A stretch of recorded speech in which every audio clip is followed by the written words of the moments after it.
saya tekankan bahwa dalam penanganan perbantuan agar tetap menjaga keamanan personil dan alutsista yang digunakan. Nah, pada saat kemarin heli mau mendarat, di situ ada kabel, sehingga diputuskan oleh pilot barang itu tetap di drop, walaupun mungkin ada beberapa beras yang tercecer, tapi daripada dibawa lagi ke pangkalan udara, lebih baik di drop dan bisa dimanfaatkan oleh masyarakat. TNI, Polri.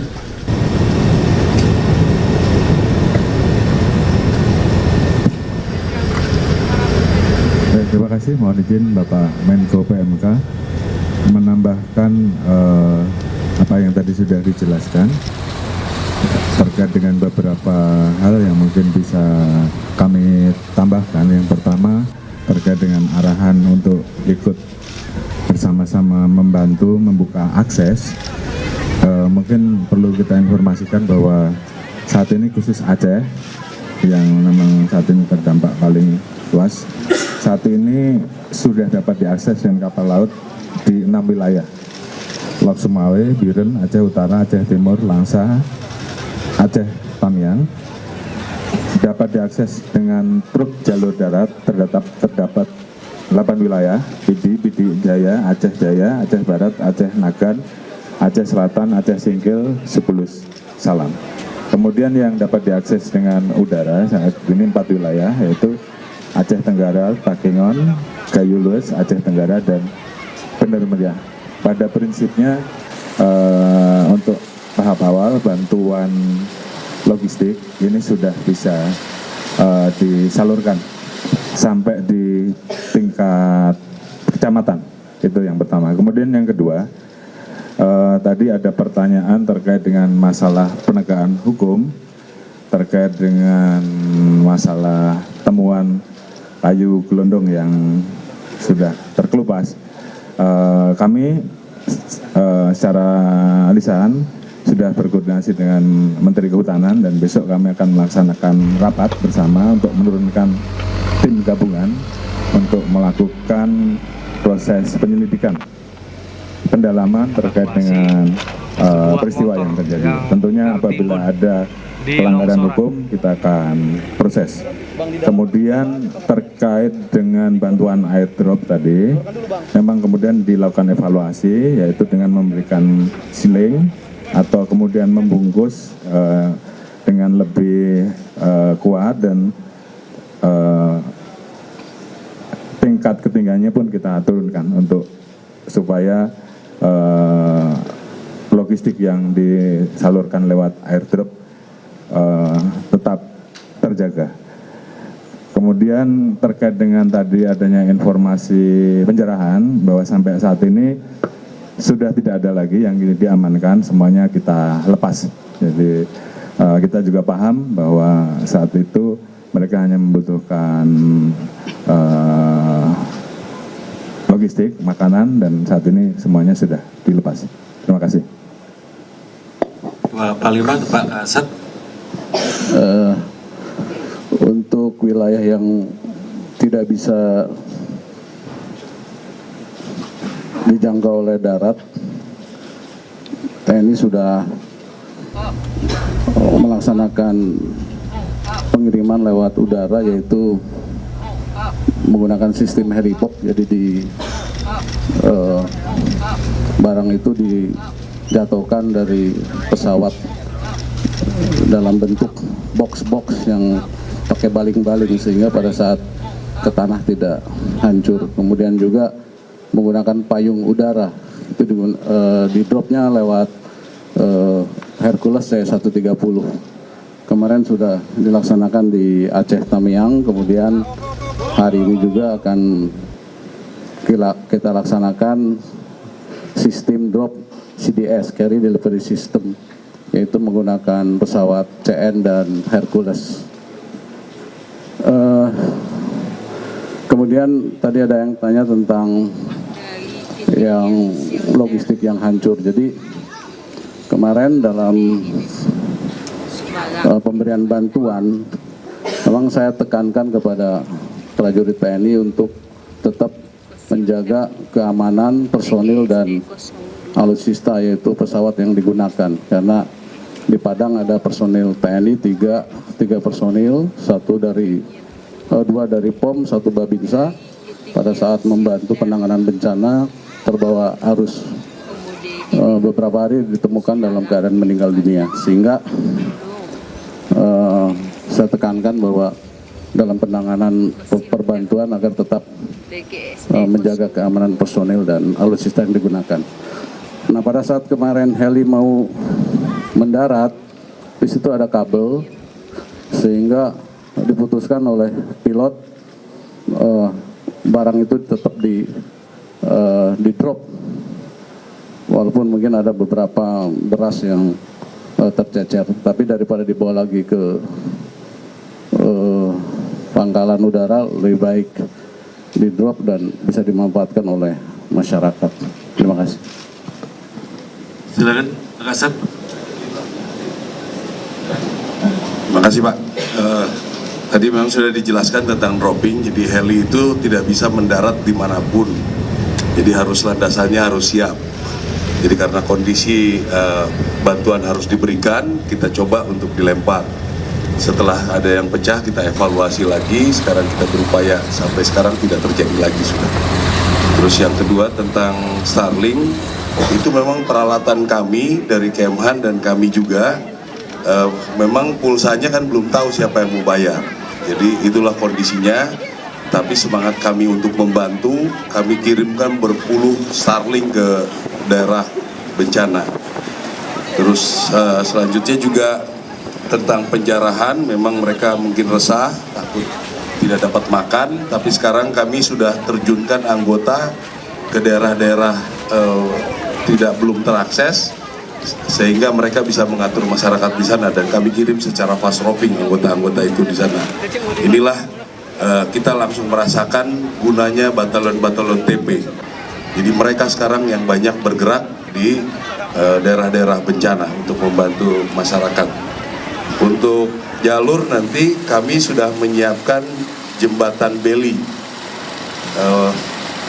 Paling lambat hari Jumat akan berangkat 8 set, mudah-mudahan ini bisa menghubungkan beberapa daerah yang kritis.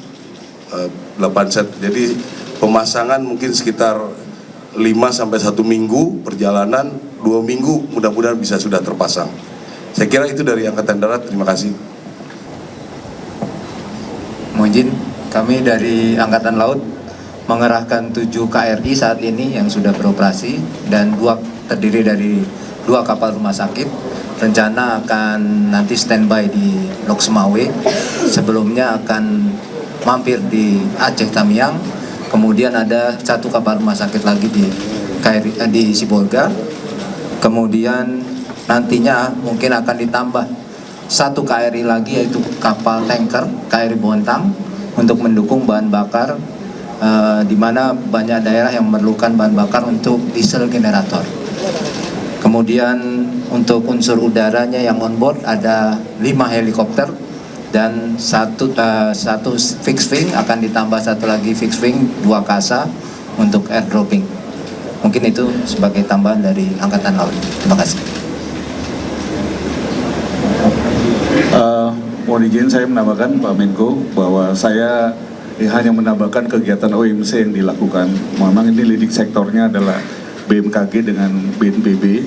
Hanya saya menjelaskan bahwa sudah ada 5 pesawat karavan yang disiapkan oleh BNPB setiap hari melaksanakan OMC. Alhamdulillah hujan sudah mulai berkurang dan ini terus kita laksanakan ke depannya. Itu saja tambahannya Pak. Terima kasih. Pak Mendagri, saya persilakan. Baik, rekan-rekan ingin menambahkan, pertama mengenai masalah logistik ya. Logistik ini kalau untuk beras itu sebetulnya di gudang-gudang persediaan beras kita kan relatif cukup, karena dari 1,3 juta ton dari bulan Agustus lalu yang cadangan di Bulog yang harus dikeluarkan tuh sampai dengan Desember. Untuk beras SPHP itu masih ada yang baru keluar kira-kira 800.000 sampai 900.000 ton, artinya cadangan masih ada 600.000 ton. Nah, saya waktu itu di Lok Sumawe, kita berusaha, ini kan daerah terkunci karena jalan-jalan putus, jembatan putus, beras sudah menipis.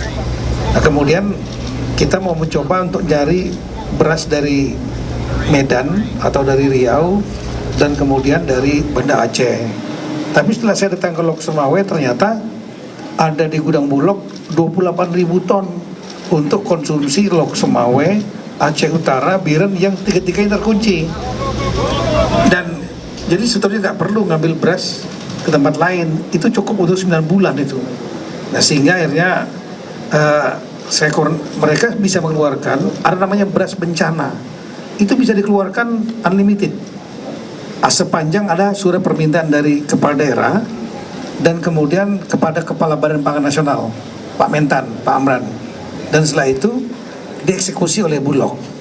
Nah, alhamdulillah kami sudah koordinasi dengan Bapak Mentan, Pak Amran, terima kasih sebagai Kepala Badan Pangan Nasional. Beliau hanya memerlukan surat saja, dan suratnya cukup dengan menggunakan soft copy WA, WhatsApp. Setelah itu Pak Mentan langsung akan memforward kepada Dirut Bulog, Pak Rijal. Kita ada koordinasi juga, dan Pak Rijal akan sudah Zoom meeting dengan seluruh daerah yang terdampak. Jadi tolong rekan-rekan kepala daerah, banyak nggak tahu ini mungkin, rekan-rekan kepala daerah yang terdampak, ya tolong lihat kondisi cadangan yang ada di gudang Bulog. Kalau seandainya itu ada, tinggal buat surat saja kepada Kepala Badan Pangan Nasional, Bapak Amran, melalui WhatsApp bisa, kalau nggak melalui saya juga bisa. Nanti saya forward kepada Pak Amran, dan setelah itu nanti langsung kepada Bulog. Bulog akan langsung mengeksekusi. Jadi sepanjang ada surat itu langsung dieksekusi hari itu juga. Dari pengalaman kasus Lok Sumawe itu hanya kurang dari 24 jam 100 ton langsung dikeluarkan oleh Bulog, dan itu sangat membantu sekali.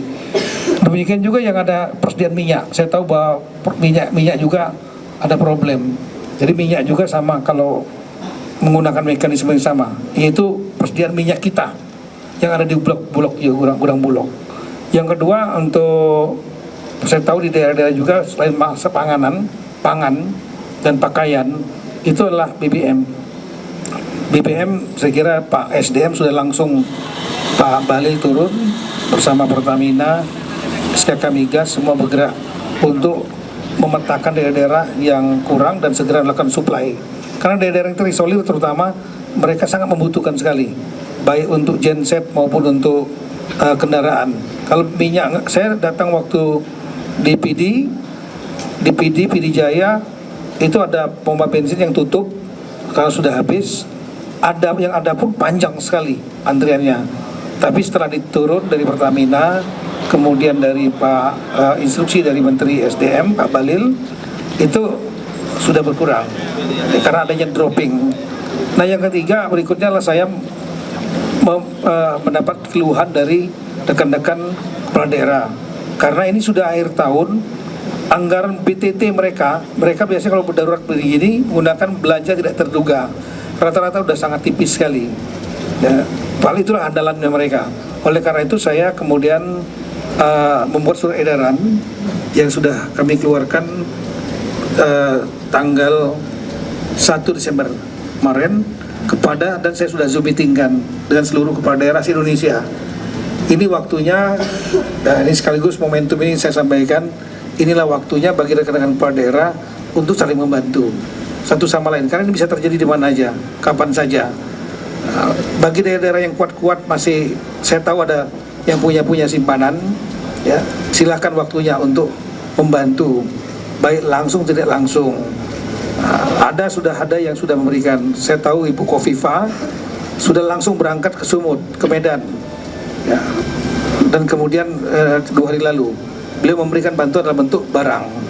Kemudian yang di Gubernur Bengkulu juga sudah melalui Basnasnya itu 3 miliar sudah diberikan kepada daerah terdampak.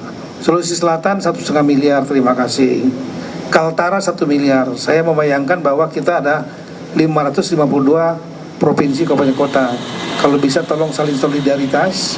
Ini akan sangat bisa meringankan dengan surat edaran yang kami buat Mendagri tanggal 1 Desember itu menjadi payung hukum bagi rekan-rekan kepala daerah untuk bisa menghibahkan langsung, mentransfer langsung hibah dengan dasar surat edaran itu. Jadi saya mohon maaf, momentum ini saya mohon kepada rekan-rekan kepala daerah saling solidar satu sama lain. Kemudian yang terakhir, kami juga sudah dengan izin dan sudah saya sampaikan kepada Pak Menseknek, Pak Mensekap, kemarin tanggal 1 Desember kami melaksanakan rapat koordinasi dengan sejumlah kementerian lembaga.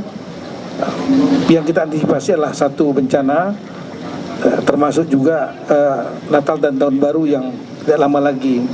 Ya, ada unsur di situ selain potensi bencana, kemudian transportasi, keamanan, kemudian juga demand terhadap pangan akan tinggi, selain masalah mobilitas masyarakat untuk berlibur atau merayakan Natal dan Tahun Baru dengan seluruh Forkompinda. Jadi saya mohon kepada rekan-rekan jajaran Forkompinda, mohonlah untuk segera melakukan konsolidasi, karena kami sudah sampaikan kemarin, lakukan rapat konsolidasi seluruh provinsi, kabupaten, kota, Forkompinda untuk memetakan persoalan-persoalan termasuk persoalan-persoalan bencana dan antisipasinya di wilayah masing-masing.